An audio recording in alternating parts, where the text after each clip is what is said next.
अभी आप मिजोरम भी गए थे, वहां भी खूब सारी परियोजनाओं का आप ऐलान करके आए हैं। उसके बाद असम भी आपका जाना हुआ। आपने ये कहा कि वहां की सड़कें आप अमेरिका जैसी बना देंगे।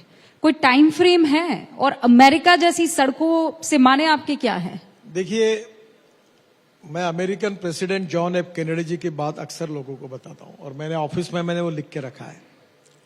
जॉन एफ कैनेडी जी ने कहा था कि American roads are not good because America is rich, but America is rich because American roads are good.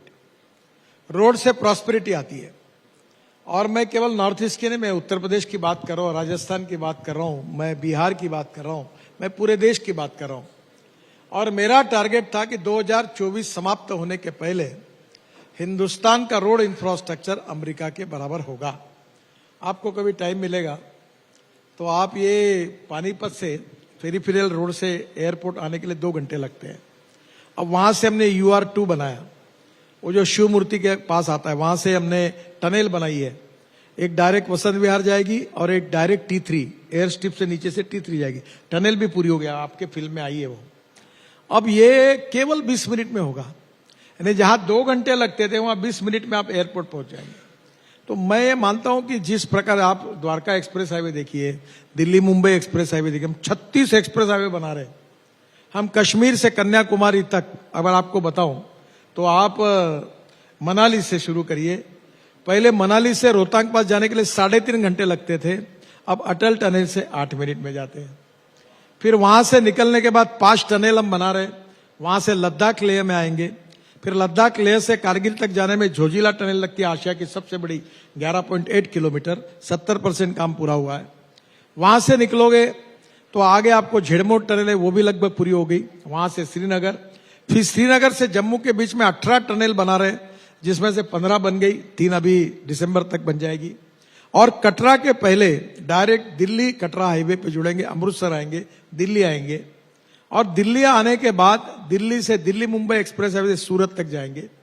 और सूरत से एक नया रोड बना रहे हैं साउथ में जाने के लिए, मुंबई पुणे कोल्हापुर और सोलापुर जाने की जरूरत नहीं, डायरेक्ट सूरत से नासिक, नासिक से अहमदनगर, अहमदनगर से सोलापुर, सोलापुर से कर्नूल, कर्नूल से हैदराबाद, बेंगलोर, मैंगलोर, कोचीन, त्रिवेंद्रम, बाद में कन्याकुमारी और चेन्नई, पूरे साउथ को जाएंगे। दिल्ली से चेन्नई का डिस्टेंस 320 किलोमीटर कम होगा। और सूरत से कारगिल अपना कर्नूल तक ये पूरा ग्रीन एक्सप्रेस हाईवे, नया रोड है। और मैं आपको बताता हूं, कश्मीर से कन्याकुमारी, हमारे भाषण में हम बोलते थे कश्मीर से कन्याकुमारी तक भारत एक है। पहली बार कश्मीर से कन्याकुमारी तक एक्सिस कंट्रोल एक्सप्रेस हाईवे से आप जा सकेंगे, और ये पहली बार है। आज आप किसी भी स्टेट की बात करो, आप किसी भी जिले की बात करो, ये इनको पूछो। अभी ओडिशा से हमारे आपके स्पॉन्सर जो आए, वो मुझे बता रहे थे कि ओडिशा में पारादीप जो पोर्ट है, इतना काम हुआ है इनका, कितना एक्सपोर्ट बढ़ा, कितना टर्नओवर बढ़ा।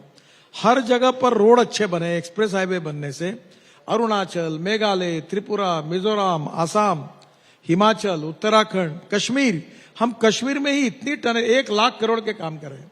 नॉर्थ ईस्ट में 3 लाख करोड़ के काम कर रहे हैं।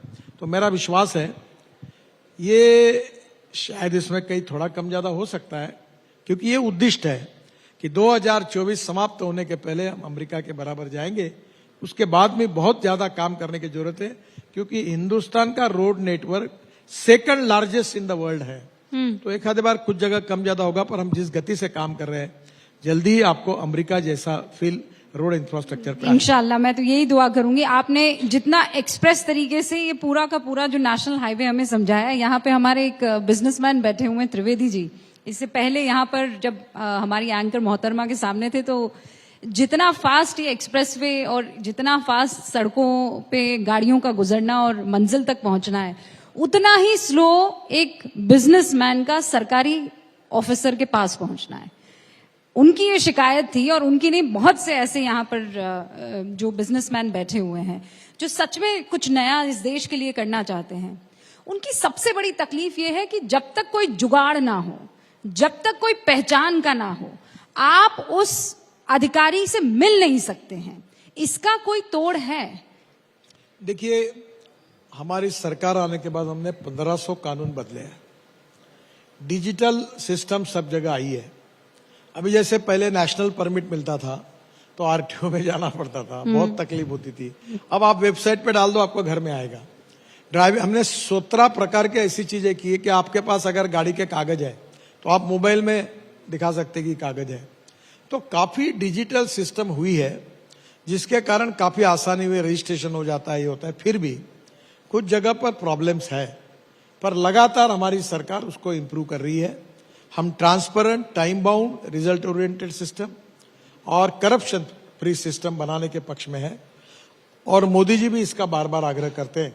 तो जल्दी ही मुझे लगता है कि जिस क्षेत्र में प्रॉब्लम है वो अगर आइडेंटिफाई करके सरकार तक आएंगे तो धीरे धीरे निश्चित रूप से सुधार होते जाएगा।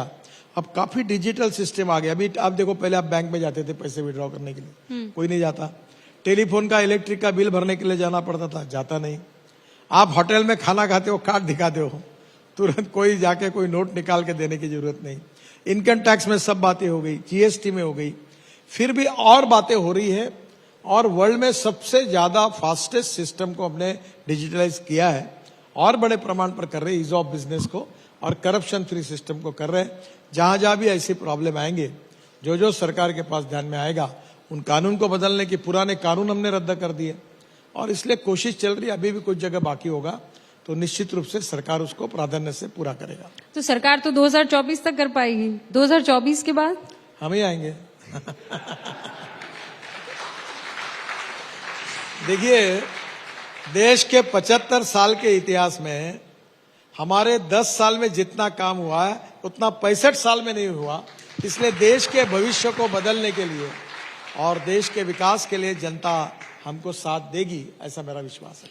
अभी चुनाव होने वाले 5 राज्यों में मंत्री जी, और माहौल विपक्ष की तरफ से ये बनाया गया है और कहा जा रहा है कि इस बार आपको धूल चटा दी जाएगी। ऐसा कहना ही पड़ेगा उनको, नहीं तो उनका दुकान कैसे चलेगा। देखो, चुनाव में लड़ने वाले हर पार्टी को यही कहना पड़ता है कि हम जीतेंगे इस बार। जैसे हर टीवी वालों को, चैनल को बोलना पड़ता है कि हमारी टीआरपी बढ़ रही है। कोई है क्या मिलने वाला कि हमारी टीआरपी कम हो रही बताने वाला? नहीं मिलेगा। तो हम तो जीतने वाले यही कहेंगे। तो अब चुनाव के बाद नजदीक है डेट, चुनाव हो जाएगा, नतीजा निकलेगा। आपका क्या आकलन है? 5 राज्य बीजेपी की कहाँ सरकार? मिजोरम और तेलंगाना, ये राज्यों में तो हमारी वैसे भी स्ट्रेंथ ज्यादा नहीं है, पर हम बढ़ेंगे, ताकत बढ़ेगी। पर राजस्थान, मध्य प्रदेश और छत्तीसगढ़ में हमारी पार्टी जीतेगी, हमको मेजोरिटी मिलेगी, ऐसा मुझे विश्वास है। आप तो तीनों राज्य हो भी आए हैं। मैं पहले जाके आया हूँ। कल मैं मिजोरम में था, परसों। अभी राजस्थान में भी और मध्य प्रदेश में भी 2 कार्यक्रम, रैली थी हमारी, यात्रा, उसके लिए गया था। तो आने वाले समय में मैं फिर टूर पर जाऊंगा।